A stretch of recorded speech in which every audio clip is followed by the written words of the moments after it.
We're talking about the cost, of the injury, because sometimes when you have limited insurance, but you've got extensive injuries, like you all were talking about the case earlier, thankfully he was okay, but when you've got some serious injuries, Carl, and you've got limited insurance, what happens in a case like that? Well, two things. One, if you have a cause of action, then the value of your case turns around the seriousness of your injury and the long-term effect of your injury. So let's just say someone is in an accident and there is clear liability. It's the other person's fault, no question about it. And they have extensive injuries and just really high medical bills, and the other party only has minimum limits or $25,000 insurance. Okay. Most reputable firms will look at that case and tell the client, you do not need a lawyer. Okay. Now, a standard contingent fee contract is a third. If you have to file suit and go through appeals and one thing and another, sometimes that 1/3 is increased. But we have recently seen, and in fact it will be the subject of a lawsuit later, a case where a client went in to see a lawyer. I won't mention any names, but they had some pretty serious injuries.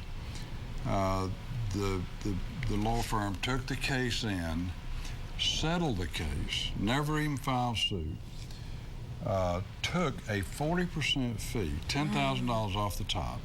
It was a knee injury. They sent the person to a chiropractor who customarily doesn't do work on knees.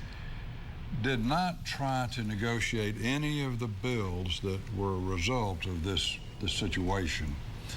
Paid everything in full. Now here you've got a closing statement, $25,000 settlement, $10,000 in attorney's fees, clear liability. Go all the way down to the bottom line, net to the client, $1,100. Oh my God. The tragedy of that situation is, the real tragedy of it is that the client never saw a lawyer but saw a paralegal and signed a general release, and there was another $25,000 that they allowed to get away. Okay. Actually 50. It was 50, I'm sorry, two UM policies that stack. So they had $75,000 available, but the paralegal settled the case for the 25, gave a general release, and by operation of law, that means the other two policies were gone. They just flew right out the window. Well, I saw about 10. I mean, that is a legal malpractice. And that's 10 red flags. Right, and what could have happened in that situation is they could have done a limited liability release, which is provided by law, and still closed on the first $25,000. Of course, it was very egregious that the client only got $1,100 out of the 25, but I think the client was told the rest of your money will come from the uninsured motorist part of it, which was another 50, and the general release was signed, and that was the end of it. And therein lies the problem of, now they would have, they needed a lawyer because of the UM coverage. Okay.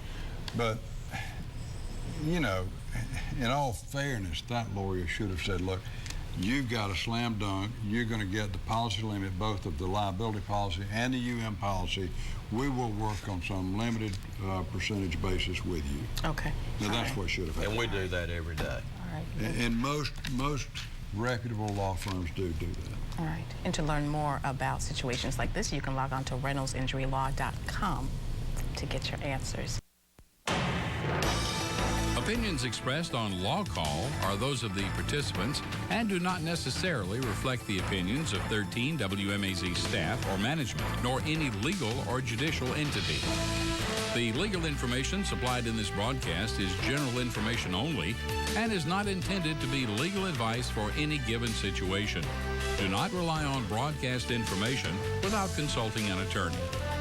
Contingent attorney's fees refers only to those fees charged by the attorneys for legal services. Such fees are not permitted in all types of cases. Court costs and other additional expenses of legal action usually must be paid by the client.